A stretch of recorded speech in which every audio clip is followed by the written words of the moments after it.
You're listening to Overwatch Contenders Daily, your path to daily news, scores, and insights into the Overwatch League stars of tomorrow. Here's your host, LemonKiwi.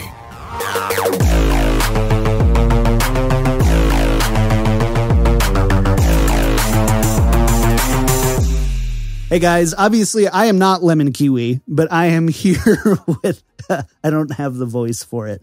I'm here with Toronto Esports coach Ronald Ly, also known as Renanthera.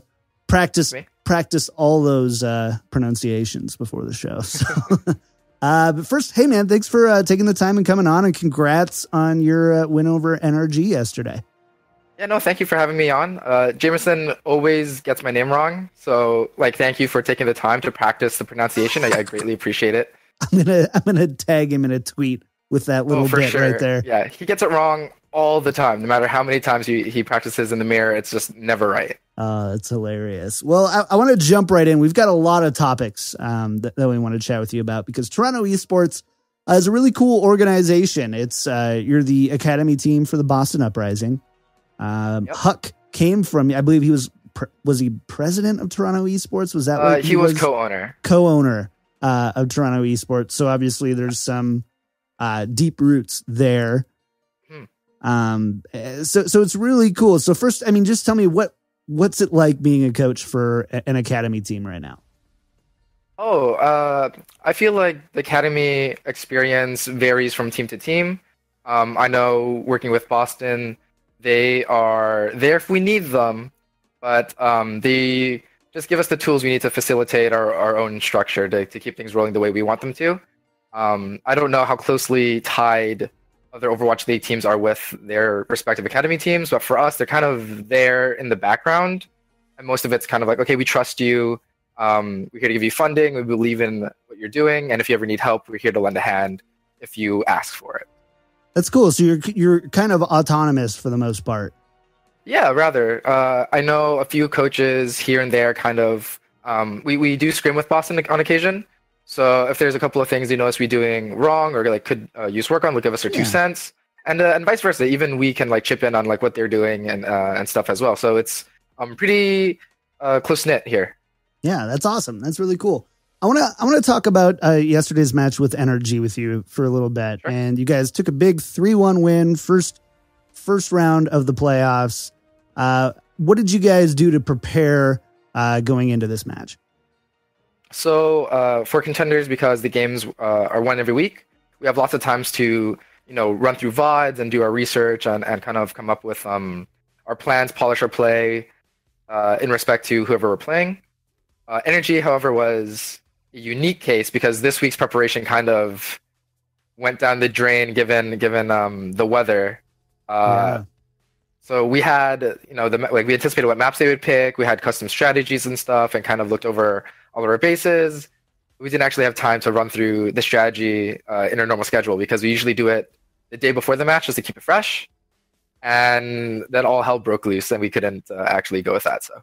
And for those who are listening who might be unaware, you guys had a big snowstorm, lost power, right? So you had to go to a bar, an esports bar, if I'm correct, and you played there. Right. Yeah. So we're partnered with a bar called the Raiders Esports Bar. It's about, I want to say 45 minutes away, and we've done events there before. But about 2 hours before we had to play, our house lost. All electricity, complete outage. We had our boss, Ramsey, Ryan Pallett. He's the owner of Toronto Esports.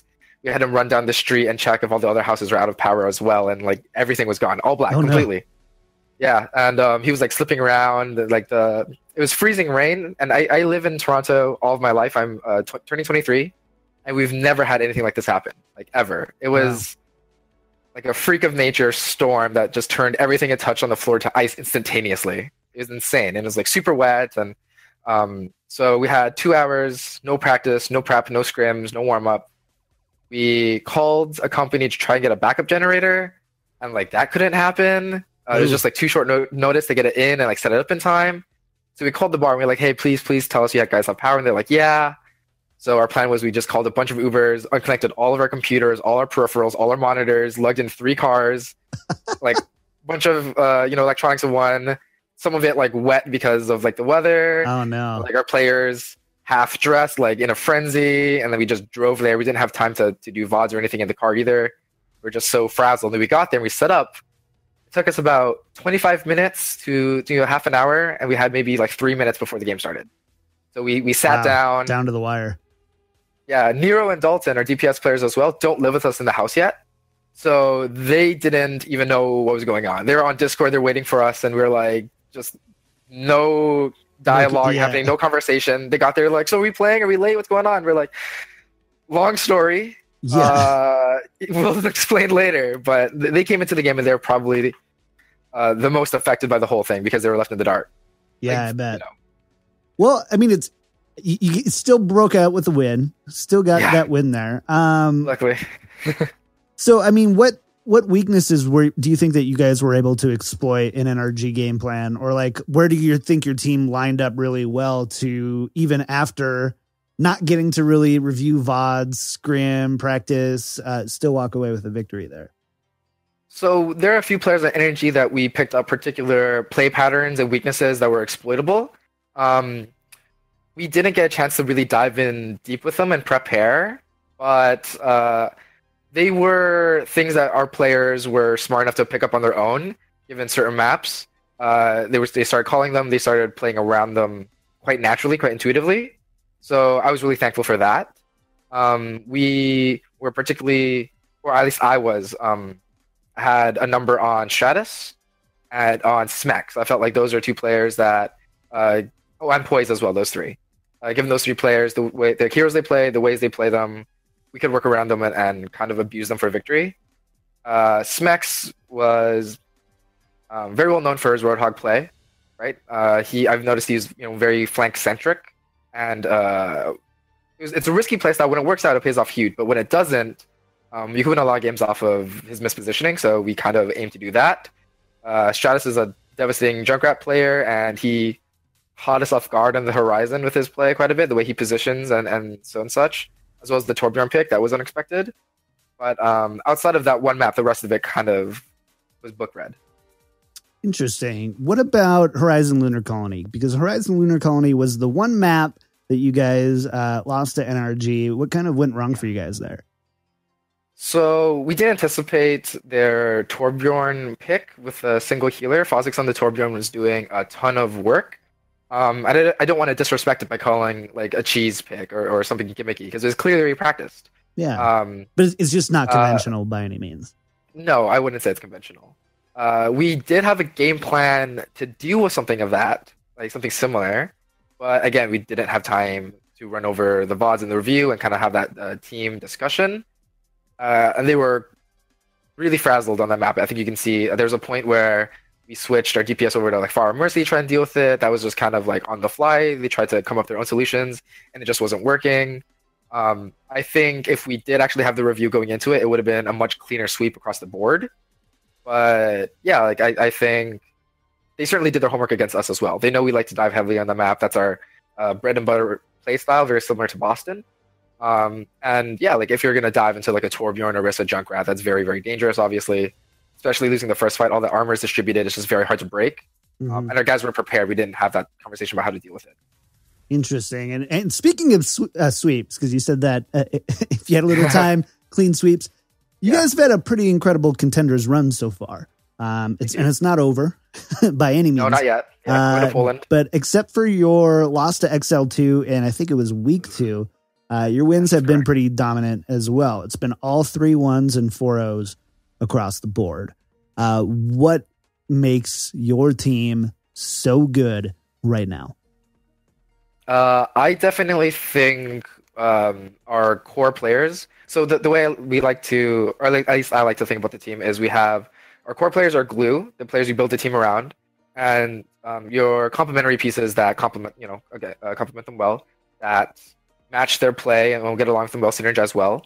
I think our glue is the strongest. So our tank line is incredible. Our support line is not only serviceable, but I think outstanding. Probably the best in all the contenders. They don't need much help, honestly, because they're just so solid across the board. That really frees up our DPS players, who I think are mechanically gifted, to really run free and do what they want. Other teams, I think, build around their DPS, which is okay. I think that's a decent approach. But I think our tanks and our supports, because we don't have to worry about them much, we can cater our play to a more wide range of strategy. You're building around a DPS player, I think you're kind of locked into certain compositions, but when you're playing around solid tanks and supports, you're a lot more free to experiment, I think. Interesting. Let's talk about moving forward, though. So you guys are going up against Envision. So you had Envision and XL2 go head-to-head, and Envision won 3-2. How confident are you going against Envision into these semifinals? So Envision's a team we've scrimmed quite a bit, and our record is quite favorable. But that said, it's not like I wouldn't say we're like heavy favorites or anything. They are very, very good, very, very solid, good at adapting. And I think, although we're favored to win, I do think we're probably going to. I don't think it's going to be an easy ride. I don't think it's going to be a flawless series, as we're used to seeing from our team. But we're also good friends with Envision. I'm glad we get to play them. We know each other rather well. Mm-hmm. So I do think, if they do their homework right, they do have a ton of footage from us, right? They could come up with something. I wouldn't count it out. But you're feeling, I mean, obviously I don't think you ever pegged your team to lose, but you think that there's a pretty good chance that you're going to walk away from this one. Yeah. Yeah. I respect them a lot. The coaches and us talk together. We even talk strat together. So I think there's a part of them that knows how my brain works, and I kind of know how they like to operate and their problem areas. Because we do have a rather close relationship. Coming into that, it's both a blessing and a curse, I think. Yeah, no, we're probably gonna win. I say that just give off the scrim record alone, but no, I'm not gonna take them lightly. And it's the playoffs, man. Crazy things can happen in the playoffs. Your power can go out for starters. Our players were actually after our game was over. We were in the bar and we were kind of celebrating, so we were watching the show, Envision versus XL2, and our team was actually rather split amongst opinion. A couple of people were Envision wins this, a couple of people were XL2 wins this. So even then, I think it was their game alone was very close. So, we did lose to XL2 previously, and because they beat them, I think not that transitivity of wins means anything in Overwatch, but it's if we beat Envision but they beat XL2 and XL2 beat us, then right, it's right, something to think about. Well, let's look to the end of the season here. So you guys are 2 matches away from winning Contender Season 1, I believe. You're playing Envision next, and then you've got basically the winner of Fusion University, Mayhem Academy, Gladiators Legion, or Optic Academy. Of those teams, who do you least want to face in the championship? Oh, our boss really drills it in that we should just focus a game at a time. So I haven't even really looked too much heavily to the other side of the bracket. I do think Fusion, first seed coming out of Group B, is probably favorited off that reason alone. Our players actually know quite a few of theirs as well. They're friends. Zachary's friends with a lot of our players. Alarm is friend of a few of our players as well. So I hope they make it through on that end. Yeah, I think they are. I would say they have an 80% chance to make it all the way through. But I think Gladiators Legion is also really good. They can do some upsets here, make it through as well. Interesting. I don't think it's too likely that Optic makes it out. But who knows? I could be wrong. Yeah. That's really interesting. I've been brought up kind of the same way, and in my traditional sports background is always just worry about the next game, and that's it, right. One game at a time. Of course. So that's really interesting to see that is the same, at least for you guys, in Contenders. Even for Huck and stuff, their philosophy has always been no regrets in the present, right? Because if you kind of look forward and then you get upset or something, you're going to regret that for the rest of your life. So we really play on try your best in the moment, like live in the present, as so we'll never be looking back and be doubting ourselves or kicking ourselves in the butt kind of about performance on that day. Awesome. So I have a couple more questions for you, and then I'll let you go. And Sure. One's kind of a selfish question. We were talking before the show. I host Overwatch League Daily, so my scope for contenders is a little bit different than some others who are directly involved in contenders or big fans of the contenders process. So for the Overwatch League fans out there watching, who should they be keeping their eye on your team as the league continues to expand and pick up new players? Well, you're going to get biased answers. Yeah, I want to know. Yeah, I want to know Okay. for you. I want to know your guys straight from from the coach. I think the entirety of Toronto Esports should be picked up by an Overwatch League team in Season 2. That is my perfect ideal world, in which case everyone joins the same team and we can continue working together. I think we have a good recipe for success on our squad. But even individually, Dalton and Nero are a bit of ways away, given that they're both quite young. They're both 17, or turning 17. So it'll be not just this year, but the year after they have to wait as well. But Guardian, Shu, and Axiom are all incredible. And they've even talked to me personally, like, listen, like we the three of us get along so well, we'd love to stay together for any future teams and stuff. And I think if anyone watches their play, they can see very quickly that these guys aren't just contenders quality, aren't just tier 2 quality. They're really there, wrestling with the best. And we even scrim like Overwatch League teams, like on occasion, take maps off of them. So I know just from internal results that there are quite a few teams I think we're already better than. I don't know if that's presumptuous of me to say, because scrim results are different from stage results. I know. Yeah, but say them. These guys are insane. Make those statements. That's what these shows. That's what we love to hear on these shows. I think Nero and Dalton, given some time, experience, and proper guidance, could be the best DPS in all of North America. And I say that with utmost confidence. These guys are so talented, so gifted, incredibly hardworking. They can be a little rough around the edges, but with polishing, I don't think there's anyone else, and even Overwatch League I can think that are that much better than them, if better than them at all. Interesting. Yeah. All right, Ron, I have one more question for you, and it's kind of a broad one, but I like to give coaches and players the opportunity to do this with every show that I host, and that is is there a message you would like to give to the Toronto Esports Boston Uprising fans who might be listening? Wow. Okay. So I asked the players before going on the show if there's anything they'd like me to say on their behalf. Yeah. So I do have some things in mind. First off, the Korean players on our team want anyone out there listening to know that all their fans, whether or not they're Western or Korean, they're very thankful for. I know the perception of our team is sometimes quite controversial. We're not unaware we are a sub-4 team, but our members are out here not only to do their best and make their fans proud, but promise to be not only on their best behavior moving forward, but be role models and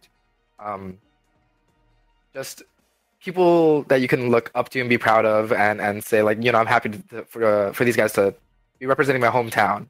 Awesome. So from the Western players on our team, Cruz, Nero, and Dalton, a little less sentimental coming from them. They want the world to know that, they're skilled, they're practiced, they're dedicated, and they're Overwatch League worthy. Cruz is of age, but Nero and Dalton, they want the eyes on them now. They want the spotlight because they're gunning for Overwatch League spots and to make a statement. And these guys should not be underestimated. They're outstanding players. And just from the org itself and me, thank you to everyone who watches us, who supports us, who believes in us. I know we weren't the favorites coming in. We are not many people's anticipated first seed coming out of Group A, and a lot of people might not have expected us to make it this far. But we're glad to have your support. We wish to have more of it, and I hope our roster not only makes you proud, but is one that you'll hold near and dear to your hearts moving forward, because you're not going to stop seeing us anytime soon. So you might as well, get used to your new Contender Season 1 champion. There it is. I love it. And kudos to you guys, and just the whole kind of the Boston Uprising, Toronto Esports are very similar in the sense that they're pretty good at shattering those expectations. We saw the same thing with Overwatch League, with people saying, there's no way Boston's going to do, and here they are, giving NYXL their third loss of the season. You guys are coming out on top, and are looking pretty strong going into the semifinals and championships. So congratulations to you on an amazing first part of the first season. Good luck to you going into your last 2 matches of Contenders Season 1. And Ron, thank you personally for taking the time to sit down with me. Oh, thank you so much. This is great. Yeah, I'd love to come back sometime. Awesome. We'll make it happen.